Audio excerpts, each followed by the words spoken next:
Bienvenue dans cet entretien spécial également avec le cordon de l'association ou la structure Betona Beto, l'un des natifs Nekongo. Lui, c'est le cordon Roger G8, Bandeko Roger Ntseka, Batebele Balobi, mais Makambo Sola qui la fois passée, pour ça, Nango et Silagité. Yango Tozongi sous lelo, Tofuti sous frais pour te kende ko lukaye li sous lelo pour te kutana et te continuer deuxième épisode ya masolo auto solo laki. Bonjour les cordons G8 Betona Beto. Bonjour donc moi na boila poba ya ba poba donc bonjour.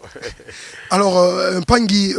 G8 la fois passé Beto solo ramambo mingi mais dia mo moski ngolo ya vanda avant que Beto mona Mpangi ya Beto ya 25 députés provinciaux à Congo central Bozabaka di Luaku ya ku retirer confiance na baou na Kumbuto na mutulola président l'honorable président de l'Assemblée provinciale pendant que na émission betu sala range ngetubaka déjà dès le départ que na mutindu ba mesali la communiqué ya clôture il y a membre de l'Assemblée provinciale donc c'est que cela veut dire président honorable président Mekuma démissionnaire et tout d'un coup après quelques temps, député mais toi quoi agir na même lignée nangé yeme comme prophète to ya vanda kopa beno yantama dizina na munu bakena bokula munu Nostradamus bon mongolo na ndinga bakena bokula munu Nostradamus en tout cas muzo na tuba na bampangi ya Vincent bampangi ya munu ya Matadi muzo na tuba na Lingala samu ba transformer message V bazoyoka muzo na V ba mingizila banani babaka ba message mona tuba ba transférer na bandinga ya nkaka et puis na moi saturation ya imbi donc ya wina muzola tuba na Lingala ya kwa ni ve mu meza ba kwani ko tuba ndinga bwala ve meza ba kwani parce que mumnu mebutuka awa na Congo central donc vrai villageois kwani mukele vraiment donc voilà donc to lobaki makambo oto lobaki nengo lobi naza Nostradamus naza mutu moko politique eza couple nanga politique eza oyo nga na salaka donc ndenge naza wana na yebi ke ndenge toza wana bato ko la biso et surtout que na sala météorologie ne na lobaki la météorologie c'est une science qui étudie tout ce qui se passe dans l'atmosphère donc nazo étudier tout ce qui se passe dans l'atmosphère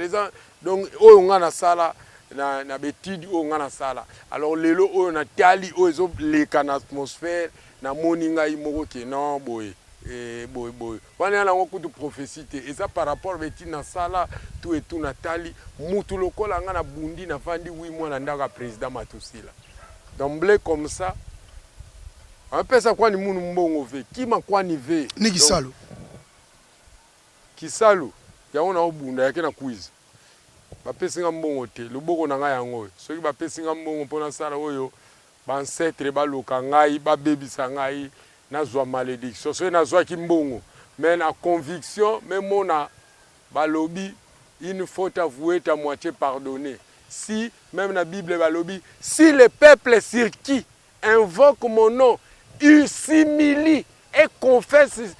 ce péché obtiendrait pardon na Bible balobi yango ngai na bandi ko s'humilier na ndimi na kendaki panti na kendaki mabe na zongi na sengi pardon bon siko ba accorder ngate nani o soki Jésus aye lelo a état de besoin a ozalate mais siko ndenge ni makambo yo lobaki pe salemi makambo na lobaki salami parce que na yebi politique ndenge zo marcher les grands problèmes ya ngai na bato ebele bazoleka na ba télévision ezani nga nazalaki na kati ya G nyonso ndenge zo salama na yebi G ndenge zo évoluer na yebi ke awe baby loboko engumba melaka awa se loboko ekomi ko ngumba ma seke bukani mais bango balinga balakisa nga ke loboko eza ko bukana te engumba melawa non c'est un peu ça donc yango na monaki déjà que makambo ya mabe basini Nathalie et d'abord le président Matusila depuis 2 mois avant na longa atikala ko réunir sous 10 députés te yé moko to vanda to sala to bando sala réunion chaque dimanche na ndako wana ya premier carré chaque dimanche to sala réunion na réunion wana to sala to zo évaluer na ba député mais na munoko président Matusila baza bata banzala ayebisa ba député ba bata nzala wana kotika bango na minute oyo biso foto kanga makaka na vice président parce que vice président ye kaka ne mutako fongola l'ensemble pour kuisa donc faut zoyer yango ba zoyer na kiwai na kibowumbu mo vice président le sol. Voilà, merci beaucoup Cordon G8 les loyo ba député bango 25 balobi ke ba retirer confiance ta bango baza 25 te baza 34. Ah bon? Je vous jure ngande na wuti na kati ngana obeta bino biloko akati 25 wana ezaka ka photo sans flash mais baza na flash il y a 34 photo na flash 34 donc 25 wana batie bango wana 9 batikali bazo encadrer ba touer pour asala bayanga te ba encadrer donc ba memaye pant baza 34 ngana ebisa bino 34 députés. Voilà. Donc, il y a Tikali, Nengazawana, Tikali, na 5. 5 Pamba. 5 Wano, Tikali, Bayanan. Donc, depuis 2 mois, président Matoussi, la bilo, on a 5 députés. Yoka, ba député, Salana. On a Banabino, en tant que Moutou, a vendu na 4. Na obi, Misabino, ba coulisses. A Salaka, 1. A Tikali, Yemoko, honorable Luzolo, honorable Masumbu Baya, honorable José Mamboueni et puis honorable Mambo. Batika la Kabou. 5 à Pamba. Il y a 2 mois. Donc, banda, dernière réunion, baninga basala bango nyonso oyo perkitaka oyo parsec na e apanzaka baninga isala ona mbwela place donc nazo ebisa o makambo panzana yango na bakuta na asu. Sikoyo bana mboka balingi baeba. Tant que tu as Congo central, il faut développer. Les jeunes balobi, tout comme ça, merci na bango epanayo parce que na makambo tout ça na âge na yo na jeunesse wana aux côtés partout. Bah c'est pas la qui mingi po bango pe ba ba information. Les loyo population qui retenir nini. Na ba guerre oyo. Gouvernement ezali assemblée lobby gouverneur à Longwa. Sikoyo kaka bango na assemblée balobi président assemblée à Longwa. Position nini na 2 minutes en tout cas moi na 2 minutes normal position nini yoko lina au sein de la population baza nango par population d'abord na websa bango il faut ba yebake le président Matoussi là oyo bino mo bana matadi bango mo benga lelo Johnny Walker ba benga Johnny Walker ce n'est pas moi bana matadi ne mo benga wala maloba na bino wala nga pété non bana matadi mo benga Johnny Walker ngai pété na rapu na lobby kaka oyo na yo zo kana babal président Matoussi là c'est le vrai Muvungisi. Tout d'abord, on a eu Sabino des autres de la Liboso. Mazam Mukondi, hein? Non, honoraire, ça honoraire. Na fingi, ça outrage. Procédure, c'est une nantin. Non, on a constaté, Aza Moutoua, quoi, président Moko Boyazo fait sa discours d'exil. Il y a comment quoi Moutoua fait sa discours d'exil? Je vous dis, d'abord, on a retenir, tout d'abord, à créer des ordres dans l'Assemblée provinciale. Le grand problème est rare à Makasi Tosala qui bana couleur souki nae yango wana ba voter la qui na souki. Donc to retenir to ko voter sous mutu na souki te mais na mutu nae to étudier ka mutu passer nae magamunyo sa sala ka tout et tout. Président Matoussi là tout d'abord avant lelo oyo a créé KO na Congo central a créé déjà KO l'Assemblée provinciale. Nationale. L'Assemblée provinciale. A créé un nengenine. Tangu Azalaki na bureau provisoire. En tant que président à bureau provisoire. En tant que président à bureau provisoire, il aura liboso fallait ça la budget de l'Assemblée provinciale. A comme le gouvernement national. Pona ko yebisa bango que na miniti oyo ba député ba komi 41. Baza sous 21 t. Donc il faut to komi 41. AWP administratif baza boya tindina nyonso budget assemblée provinciale pour gouvernement national bakoki kozwate budget batie la bino sans que ba donner à terrain. Donc sur ce il a failli à tilelo à sala eloko mokote président Matoussi là aye kokoma ba élire alongwe président ya bureau provisoire a comme président élu assemblée provinciale tilelo azo salela ba donné au président Simanzungi la président Imasa Tinda. Il y a 2011 il y a 29 députés. Donc budget bazo sale la lelo il y a 29 députés. Sur ces à bloquer des gens assemblés, du colo ya kozanga koyeba, l'ignorance tue. Buzoba bizoba lobara, buzoba diaboudianga. Tout évolué. Donc azui, donc na minute oyo moni 41 députés. Celle na Congo central. Oyo ba député ba kabola mbongo ya baza 41, bazwa mbongo ya kokate. Donc bango pe ba député ba vandanga ba yu ba vandanga ba yuma. Ngana obenga wana ki yuma. Parce que ba député ya Kinshasa leki député provincial ya Kinshasa leki député ya Congo central nani. Bazo zo mbongo koleka donc ba député ya Congo central, tous les députés même il y a ba province oyo ya Sika. Ba député na bango bazo mbongo koleka ba député à Congo central. Donc ça il a comprendre bien bazo ça il a nous donc ba fouti 21 29 députés mais bazo mbongo 29 députés ba kapoyango par 41 et puis naba administratif et tout voilà. Et puis c'est un style ça na suki wana te azali a créé des ordres et puis de deux aza mutu moko bandi ba désordre ne sigoti désordre a witi kozala ministre ava komana ministre ya yelelo oyo azoboya dialogue mais a witi ozala ministre na gouvernement oyo kota azali na opposition ye soki kanya kezali wana teki kibomoto soki kanya kezati akomi mutu a valeur so omoni kaka lobi akomi mutu a valeur c'est que kanya kezati a witi ministre. Donc, côté à Congo central, ministre, tu perdras un boé pour la immaturité politique. Abunda na vice-ministre na kata bureau. Yango balongole là. Parce que dans le na homme d'État, il y a des choses au Togo lobate, mais ce Togo lobango, ils nous ont poussé. Il y a lobango pour te expliquer population, ba comprendre qui est qui. Parce que ignorance la population na biso, to mema ba on a mu pépé. Ba tout si tout bino pe ba journaliste. Au moins journaliste a bando kumisa ne mutu akutana na ete lokote azo ba to na ndenge wana ya ndenge wana somoni bonga za pe journaliste te aza mouton noir mais non mais ba groupe WhatsApp et bimisi ba journaliste te za ba journaliste te kasiti yango wana akoma yo sala noka musala ba bénévole ba journaliste bénévole ba journaliste à croix rouge donc na minito surtout na matadi ba journaliste à croix rouge ba belé sikoyo cordon bana matadi bana Congo central bazo lela balobi kuna balobi boy koto balobi boy attitude na bango position oyo yo lingi bazana nango otuko ko expliquer makambu ya matosi la mais oyo eza concret Congo central population nango bazala ndenge nini bazela nini na makambo oyo aboutissement nango eza nini résultat nango eza nini Congo central il faut bayeba ke balobi ndenge na lobaki l'erreur est humaine ndenge na sa erreur to vandaki na ba sentiment mo ba sentiment ezala to memami ngai netinga na oloba ba vérité na ngapwani na koloba même sentiment mo bakanda banini to bundaki po ngape na keto ekotanga toki na gouverner ba mona ate na kebo keto ekota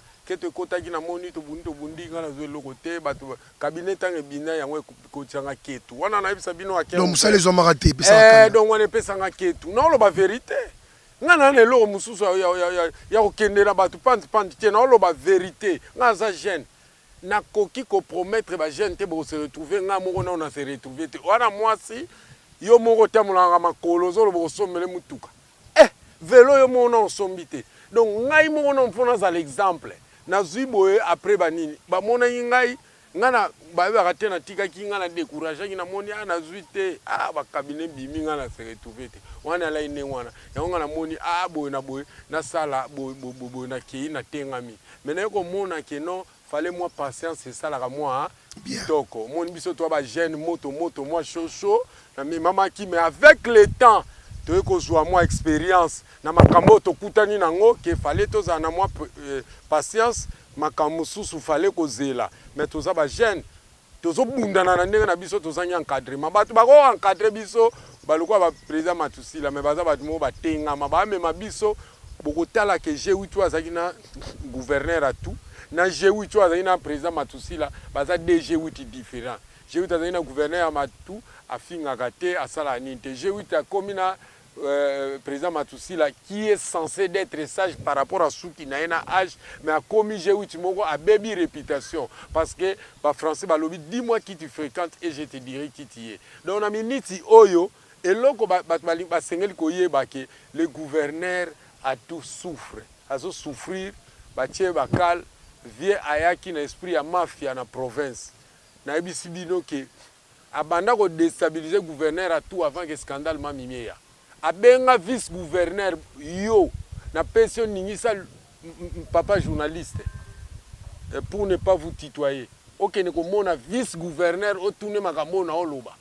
Aya na ndako ayeko mona vie ba solo la vie apesa mukanda avant makamama mimi ngai moko nazala na lupango. Azwa a démissionné, a dicté, a tiré lettre wana. Pour nini? Pour mbongo ya ensemble ya 100 jours et kotaka. Moi nani azaki en contact na bata bangi mususu ba yeba ba mouvement. Alors alingi ba longola gouverneur pour se retrouver pour ba biloko nyonso ebese pour gouverneur azo siama po faut ko yeba ke gouverneur a mutu villageois le kwa biso. Donc yanike kwani donc villageois kwani nete babiso ayebi pasha bilanga ayebi a brûler betape nyonso aza donc kuya teke a sauter azalaki donc a sauter ba escalier te a vivre pena vie normale. Alors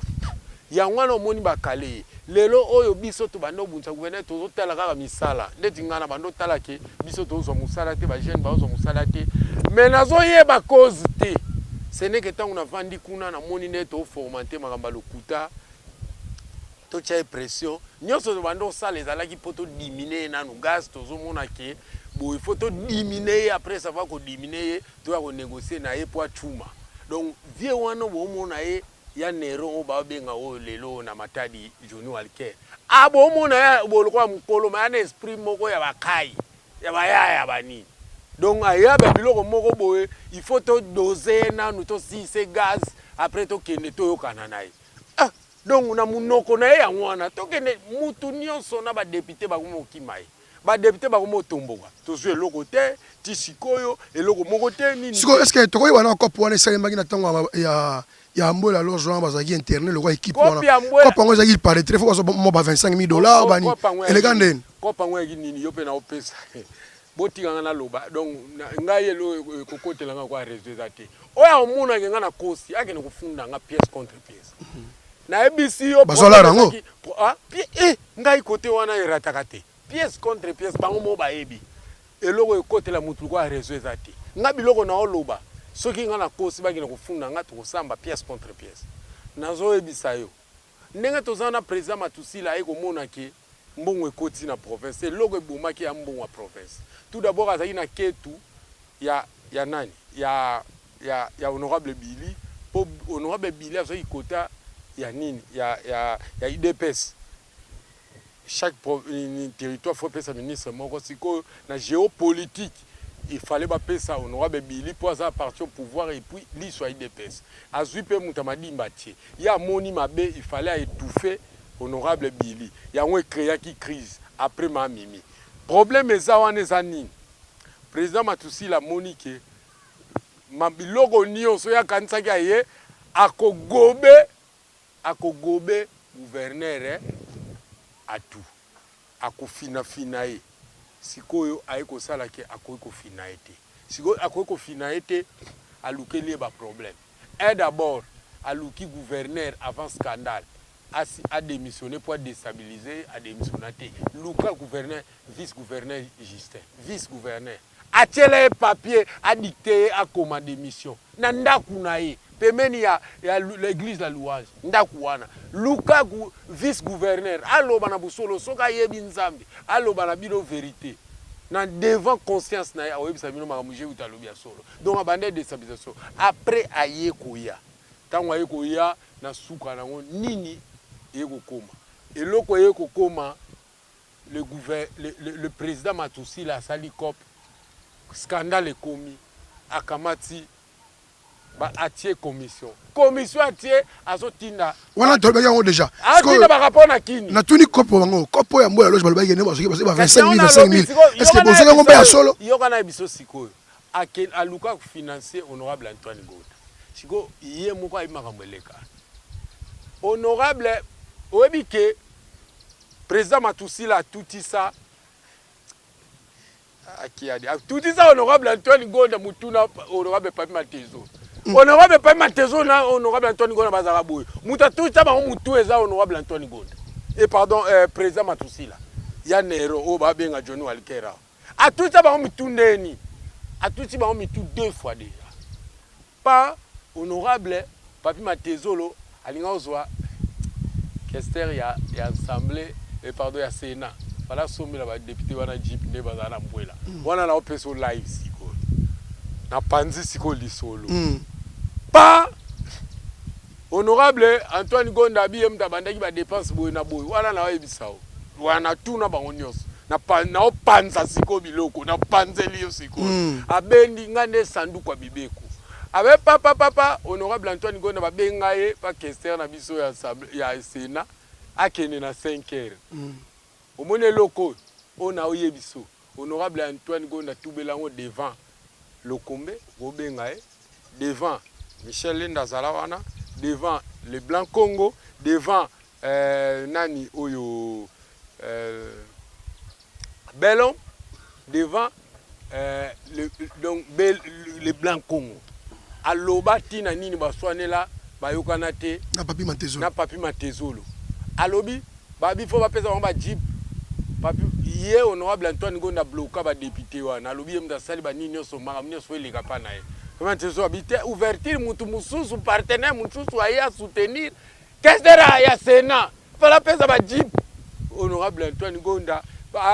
amoni ba député ba siliki po mutu opesa honorable Antoine Gonda cédé to solola na boy bisi abenga nga to sola Kester ya Sénat abenga honorable Antoine Gonda wala bazala puela kiadi ta BCO honorable Antoine Gonda ba pêcher rendez-vous à 5h honorable Antoine Gonda lela abi yakala 5h yende fala ke ko zwala wala la biloko wala pour ba sombela ba député ba jeep vous comprendre wana na fongoleli yo siko liboke o na fongoleli liboko na fongola ngote donc tolo ba bien papi honorable papi matezolo makelele wana so les ara et pour pas qu'il a posé dans la gouverneur wana oyebi wana za bilombo constater wana gaira olobele ngote bilombo constater kana zo loba bilombo ko juger oyo ngana ko loba lokuta mutu ya contredire nga skola ngo epesa maito te yo kala biso sikoyo honorable Antoine Gonda ba bengisi na 5h honorable Antoine Gonda nyonga anyonga bi na 5h na vandi na ba président de la république na ba benga tata mbowa wa David na ke 5h aloba ngwa lela benga bato na tangeli okombo ba webiso ka lela na misura bao ta otokela okutela le kuna le 10 janvier alela na miso bato nyonso na tangeli a répéter yango abibo moni makambo eleka wana babenga ngo ba député bazumi tukate abi 5h mbongo 5h non na longwa na ndako na 4h la sikope kufela yango wana honorable Antoine Gonda kenda te pa ya Kester ya donc ba 25000 bazwa te ba jeep pe bazwa te balar bazwa mais na 25000 bazwa ki pardon nga olo ba prité abona ba pro voilà tout ça comme vraiment na kota suka na biso lar pe na bazwa kasi ba ketu mususu biso to koti sukuna yango wana donc bango bazwi balar mais bino ba planifier terrain bazwi rien cop wana omoni ezaki copie ya biso ba leader ezaki ya bango te po bango te on ba lia le 24 septembre biso ba leader to liaka te to sali avortement to lobité au contre ba député au président ba tila lobi oh non to rejeter to ke dialogue biso bité to ke dialogue te pour biso to damaki te to se retrouver te biso problème na biso to se retrouver ba jeune bazui misala voilà sikoyo tant ba bete biloko na yango biso to telemaka to boyi makambo yo tant bango ba lobi to boyi mama mimi esili ba clôturer yango le 24 septembre biso siko to lobi to boyi mama mi makambo bo clôturer biso tintantita kaka biso problème na biso revendication biso to se retrouver c'est que bino kwa bolé en bokomi allez bango ba ko rejoindre biso na combat donc copie na biso mais to komi boye copie ya biso bango ba molia biso to komi to betela bango mabuku alors ce qui to biso na ba champ de bataille boke na kovunda to que na moi coucher parce que to komi vraiment côté suka ce qui te comprendre bien donc on ngolo bana ba jeune que bazala prudent tala net bino ba jeune boke na niveau ya front bobundi mais kaniaka ezate mais bango bafanya bango ba parler ba temake ba mbuta bazui kaniaka ba tchela poche sikoyo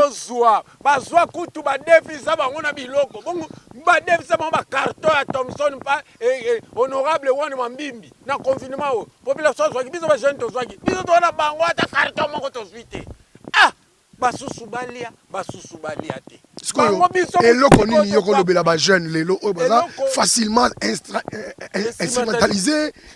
manipuler eloko nyoko lobela bango poto succès jeune et ana mutu moko ta osombelo lupango à part musala yango to linga to soutenir gouverneur à tout so moninga na zonga na comprendre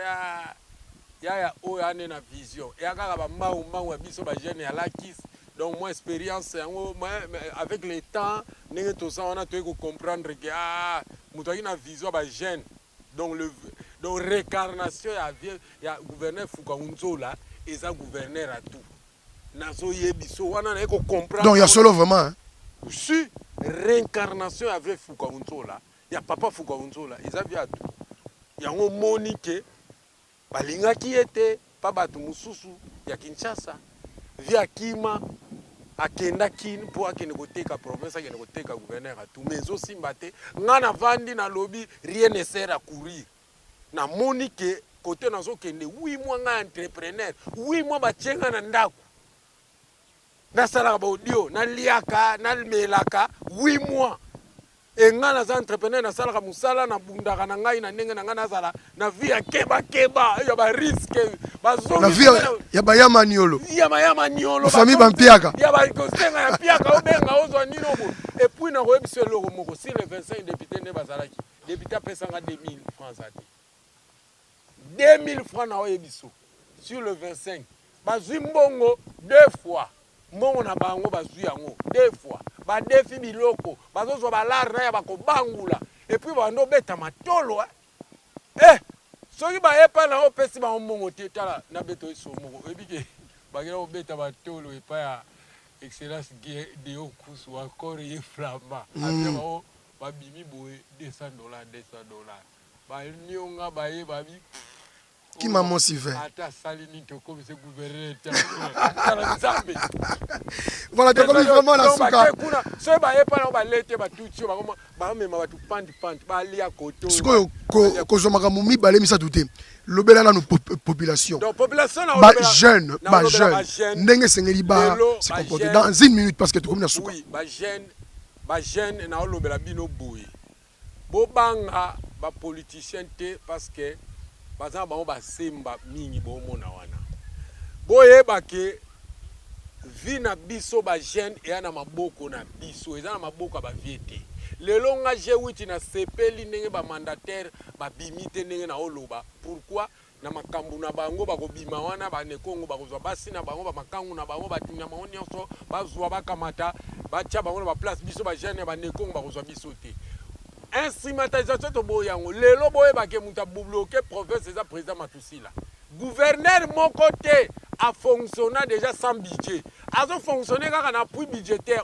ozo kango appui budgétaire donc faut en a budget ba ko baxelo renfort mais ya za na ngote donc départ na ngote yango to lobby lelo ba jeune to betu manga yani benu tamikela yani ye président Matusila ye muta bloquer province likolo ko sanga ko yeba na ye inexpérience politique azana ngote yani vutuka akene na ki docteur donc biso lelo mutu akolobela susu ba jeune ate y a pas un député qui peut se mettre debout lo bala contre ba jeune biso moko ba jeune to ko telema si un problème en nzanza bana nzanza bo telema bo milobela so y a un problème na non bo bana non bo telema bo lo ba problème na bino bana sidi so y a un problème bo lobela